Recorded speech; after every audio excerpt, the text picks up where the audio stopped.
नमस्कार, एबीपी गंगा देख रहे हैं आप। मैं हूं अवधेश और वक्त राजनीति का है।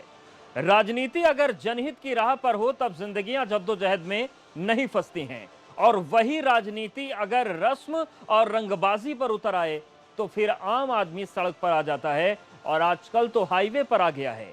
लेकिन ये गुनाह किसने किया, इसी बात को लेकर रार छिड़ गई है। जवाबदेही वाली जंग में सूबे को सौतेली मां और हिटलर का हवाला देना पड़ रहा है। लेकिन इन सब के बीच सवाल सीधा सा ये है कि इससे उन्हें क्या हासिल होगा जिनके नाम पर यह हाय तौबा मची हुई है। महाराष्ट्र और उत्तर प्रदेश के बीच मचे सिर फुटव्वल में कौन सी राजनीति काम कर रही है, आज इसी मसले पर हम चर्चा करेंगे। लेकिन उससे पहले आपको हम मसला बता देते हैं कि पूरा मामला आखिर है क्या। हिटलर शाही वर्सेस सौतेली मां के बीच प्रवासी फंस गए हैं। सगा कौन और ठगा किसने, इसको लेकर सियासी जंग जारी है। यूपी महाराष्ट्र आमने सामने आ गए। श्रमिकों पर यूपी सरकार ने फैसला लिया कि अगर यहां से किसी राज्य को श्रमिक चाहिए तो उसे इजाजत लेनी पड़ेगी, और बस इसी मामले पर हंगामा खड़ा हो गया। यूपी के श्रमिक चाहिए तो परमिशन लेनी होगी। शिवसेना ने इस पर टिप्पणी कर दी और सामना में लेख के जरिए यूपी सरकार पर हमला बोला गया। यूपी सरकार की तुलना हिटलर शाही से कर दी गई। हालांकि पलटवार भी हुआ योगी आदित्यनाथ की तरफ से। उन्होंने ट्वीट किया और कहा कि महाराष्ट्र में मजदूरों के साथ छलावा हुआ, उनके साथ सौतेली मां की तरह भी व्यवहार नहीं किया गया। अगर मदद मिलती तो ये मजदूर अपने घर नहीं लौटते। और इसी पर अब राजनीति तेज हो गई है और राजनीतिक बयान भी सामने आने लगे हैं। और इसी के बीच उत्तर प्रदेश के डिप्टी सीएम दिनेश शर्मा ने महाराष्ट्र सरकार पर पलटवार किया। उन्होंने कहा कि महाराष्ट्र में सत्ता में बैठी पार्टी शिवसेना के नेताओं को शब्दों के चयन पर ध्यान देना चाहिए। ईश्वर उनको सही शब्दों का चयन करने की शक्ति दे। और उत्तर प्रदेश सरकार में जिस तरह माननीय मुख्यमंत्री योगी आदित्यनाथ काम कर रहे हैं, पिताजी की मृत्यु हुई उसके बावजूद 24 घंटे जो श्रमिक आ रहे हैं उनकी चिंता करना, लोगों को क्वारंटीन कराना, लोगों के उपचार करना, मेडिकल चेकअप कराना, इन सारे कामों में जिस प्रकार से उत्तर प्रदेश की सरकार लगी हो, उसके लिए हिटलर शाही शब्द मैं समझता हूँ कि अभिशाप है। और इससे उनको शब्दों के संयम रखना चाहिए। जहाँ तक मेरा मानना है कि महाराष्ट्र को अपने राज्य में और अधिक सुधार की ज़रूरत है। उत्तर प्रदेश के लोग कोई पराये नहीं है। महाराष्ट्र की आर्थिक संपदा को और अच्छी करने में उत्तर प्रदेश के लोगों का बहुत बड़ा हाथ रहा है। लेकिन उनका दोयम दर्जे का व्यवहार वर्तमान सरकार कर रही है, ये उचित नहीं है। महाराष्ट्र की वर्तमान सरकार में जो प्रवासी उत्तर भारतीय और बिहार के लोग हैं, भूखे प्यासे बगैर किसी सरकारी सहायता के बेचारे दर दर भटक रहे हैं। ट्रेन चलाना चाहिए उनको, तो सरकारों से आदान प्रदान करने चाहिए, उनके भोजन की व्यवस्था करना चाहिए, उनके आर्थिक साधन संसाधन की व्यवस्था करना चाहिए। जहां वो काम कर रहे थे उनको वेतन दिलाने की पहल सरकार को करनी चाहिए थी महाराष्ट्र की, नहीं कराया। और यूपी के सीएम योगी आदित्यनाथ के ट्वीट के बाद शिवसेना प्रवक्ता और सामना के एडिटर संजय राउत ने क्या कुछ कहा, वो भी सुनिए। इस प्रकार की भाषा हमने नहीं की है।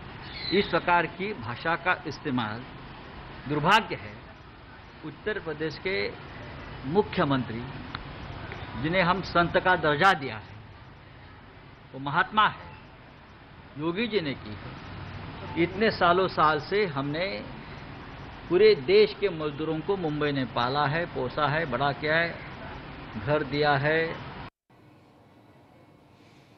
और चले अब आपको दिखाते हैं कि सियासत कहां से हाई वोल्टेज हुई। जब शिवसेना ने यूपी में हिटलर शाही का आरोप लगाया तो यूपी के सीएम ने ट्वीट करके जवाब दिया और महाराष्ट्र को आईना उन्होंने दिखाया। योगी आदित्यनाथ ने लिखा कि श्री संजय राउत जी, एक भूखा बच्चा ही अपनी मां को ढूंढता है। आगे मुख्यमंत्री ने लिखा, काफी तीखे शब्दों का इस्तेमाल हुआ, यदि महाराष्ट्र सरकार ने सौतेली मां बनकर भी सहारा दिया होता तो महाराष्ट्र को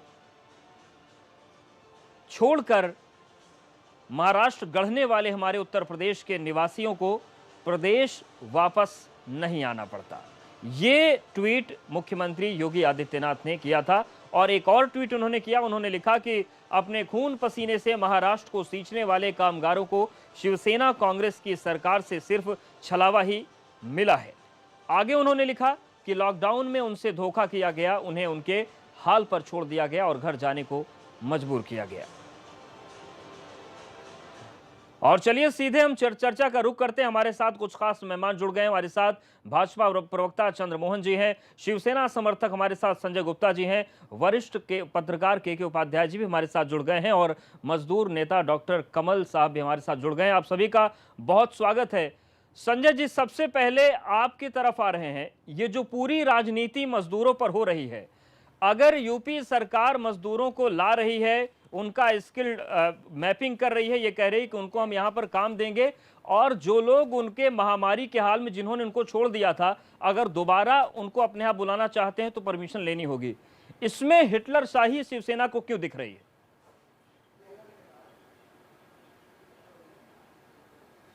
देखिए, जिस तरह से एक जो बयान, एक जो ऑर्डर योगी आदित्यनाथ जी ने किए थे कि कोई भी प्रवासी मजदूर अगर किसी भी स्टेट से आता है तो बॉर्डर को सील कर दिया, उनको यूपी के अंदर घुसने नहीं दिया गया, यूपी पुलिस ने उनको डंडे मार के ये कौन सा भ्रम फैला रहे हैं संजय गुप्ता जी? मजदूर आदेश ये है कि उन्हें पैदल बॉर्डर क्रॉस नहीं करने दिया जाएगा, वो सरकारी बसें से जाएंगे। ये कौन सा भ्रम लेके बैठे हैं आप? बस ये बताइए, हिटलर शाही मजदूरों को लेकर क्या है? नहीं तो अगर कोई मजदूर 500 किलोमीटर चल करके 200 किलोमीटर चल करके पैदल आ गया तो क्या उसको राज्य के अंदर घुसने नहीं दिया जाएगा? तो क्यों आ गया? क्या कोई मतलब महाराष्ट्र सरकार क्या तब तक मजदूरों की हितैषी थी जब तक वो मजदूर 12 घंटे 18 घंटे खटकर काम कर रहा था महाराष्ट्र में। अब वो महामारी में फंस गया तो 500 किलोमीटर आ गया, उसका जिम्मेदार कौन है? बताता हूँ क्यों आ गया। ये नहीं ये बताता हूँ इसका जिम्मेदार कौन है। ये आपका जो सवाल है ना, बहुत वाजिब सवाल है जी। देखिए, आज अगर कोई भी मजदूर किसी भी स्टेट से उस स्टेट को छोड़ करके अपने गांव में, अपने शहर में जाना चाहता है, जिस गांव में वो था, तो सिर्फ इसीलिए जाना चाह रहा है, उसको रोटी पानी की या रहने की खाने की दिक्कत नहीं है, वो इसलिए जाना चाह रहा है कि वो इस महामारी से डर गया है और वो ये चाहता है कि मैं जीऊं अपने घर में, मैं मरूं अपने घर में, इसलिए वो इस महामारी से डर करके अपने घर आना चाहता है। अच्छा, तो मतलब आप लोगों ने मरने के लिए उन्हें पैदल छोड़ दिया अंदर या किसी और स्टेट के अंदर, शहरों के अंदर?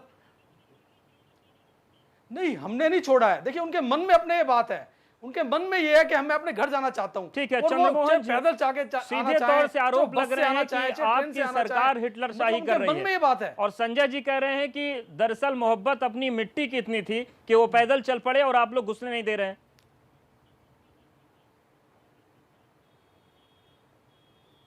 समर्थित जो राज्य सरकार है, वो अपनी अकर्मण्यता के लिए, अपने विफलताओं के लिए इस तरीके के कुतर्क कर रहे हैं। इनको माफी मांगनी चाहिए। जो पाप इन्होंने किया है, जो मुंबई को मुंबई बनाने का काम उत्तर प्रदेश के नागरिकों ने अपने पसीने से किया, उस पसीने का अपमान, मतलब विफलता का काम। अब इसको टॉपिक से भटक रहे हैं आप चंद्रमोहन जी। सुन लीजिएगा, डिबेट में पहली बार आए हैं क्या? पहले सुन लीजिएगा फिर बोलिएगा, बीच में नहीं बोलते।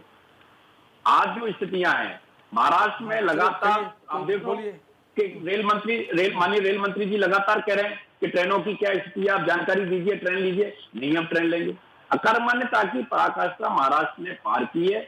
वहां कोई, देखिए, ये एक वैश्विक महामारी है, इससे कोई अनजान नहीं है। माननीय प्रधानमंत्री जी के नेतृत्व में लगातार, उन्होंने पहली बार कोई प्रधानमंत्री है जो लगातार अपने मुख्यमंत्रियों से संवाद। ठीक है सर, महिमा मंडन का बहुत वक्त मिलेगा, अभी मजदूरों की दुश्वारी पर बात कर लेते हैं। डॉक्टर कमल उसरी जी, सभी के अपने अपने दावे हैं।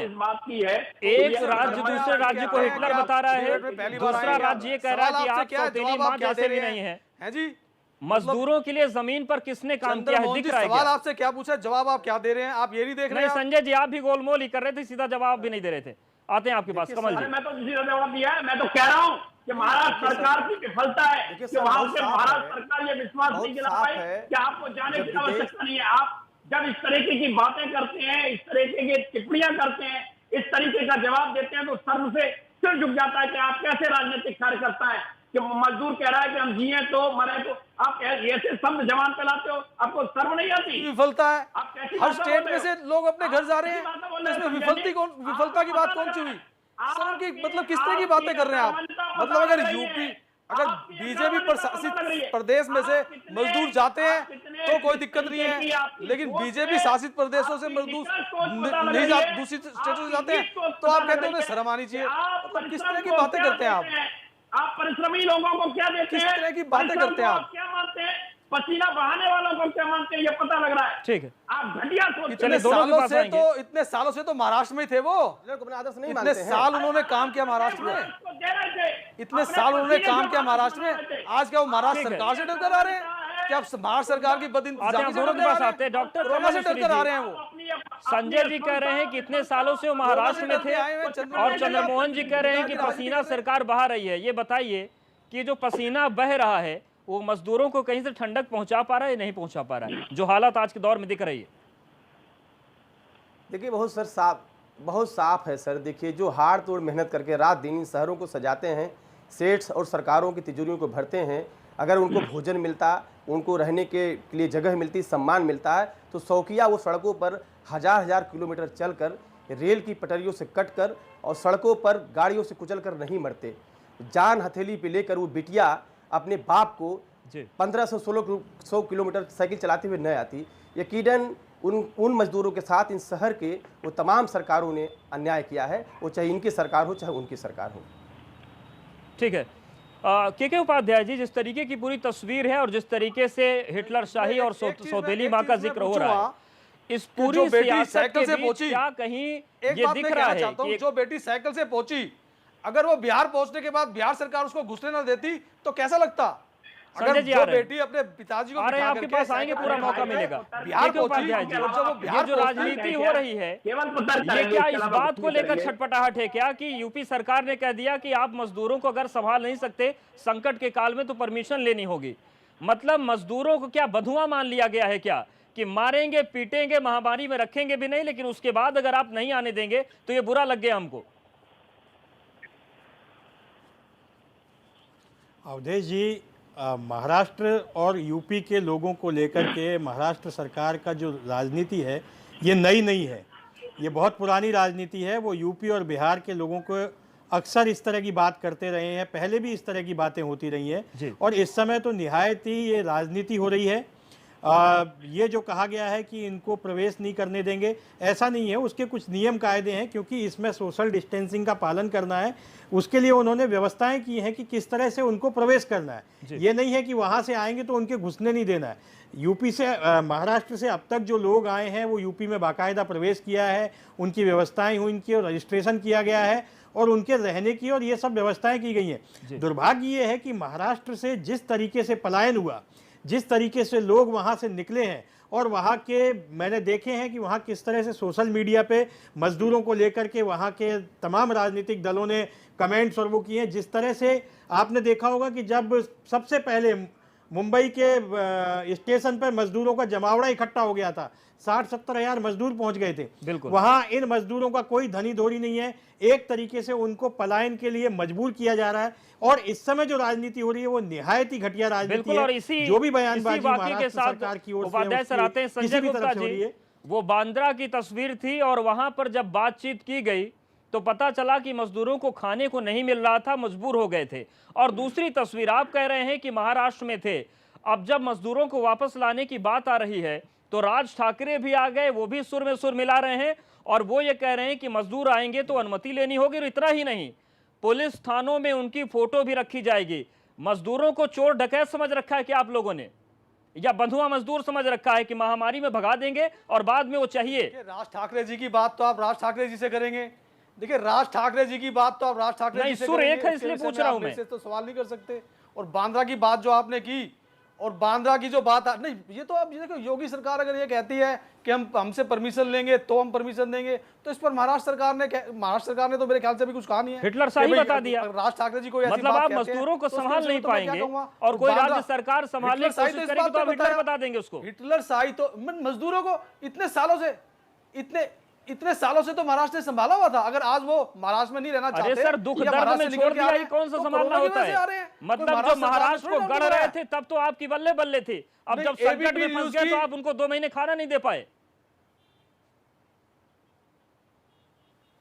नहीं नहीं, खाने की बात नहीं है बिल्कुल भी। आप ये बात जो कहते हैं इससे आप हमारे देश का अपमान करते हैं, महाराष्ट्र सरकार का अपमान करते हैं, हमारे देश का अपमान होता है। और बांद्रा स्टेशन के अंदर जो मजदूर इकट्ठे हुए थे उन मजदूरों ने बिल्कुल बताया, षड्यंत्र के तहत उनको बुलाया गया था। आप ही के एबीपी न्यूज ने इस बात का खुलासा भी किया था कि किस तरह से उनको बरगलाया गया था कि उनको पैसे मिलेंगे, 7,000 रुपये मांगेंगे हम सरकार से, 15,000 रुपये मांगेंगे हम सरकार से, ये कह करके उनको बरगला के वहां पे इकट्ठा किया गया था बांद्रा के अंदर। राजनीति की थी किसी पार्टी के लोगों ने, और किसी जिन देवेंद्र फडणवीस जी को ये पता था, ये जिन्होंने ये कहा कि भाई ये जो मजदूर यहाँ पर आए हैं इनके सर पर गठरी नहीं है, इनके साथ फैमिली नहीं है, जिनको ये पता था इनके साथ सर पे गठरी नहीं है, इनके साथ फैमिली नहीं है, तो क्या उन्हें ये नहीं पता था कि साजिश के तहत करके इनको बुलाया गया? इशारा ये हो रहा है कि राजनीति हो गई, बिना गठरी वाले थे इसलिए मजदूर नहीं थे।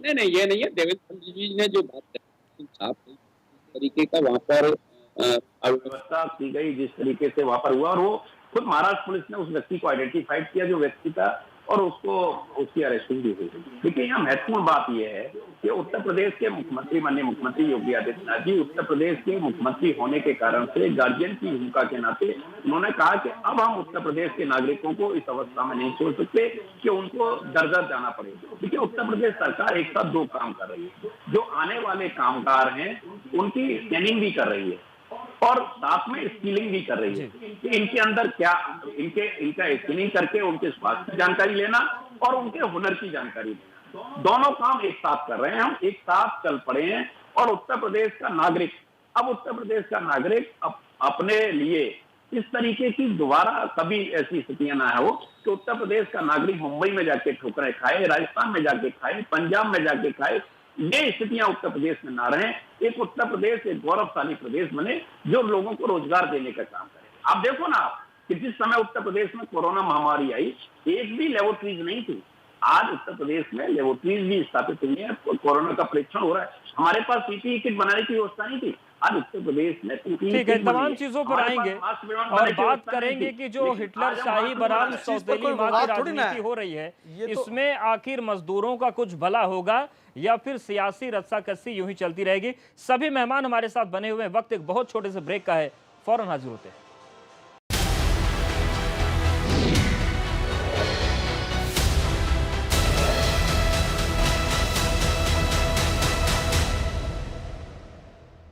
दांतों को जर्म्स से सुरक्षित रखने के लिए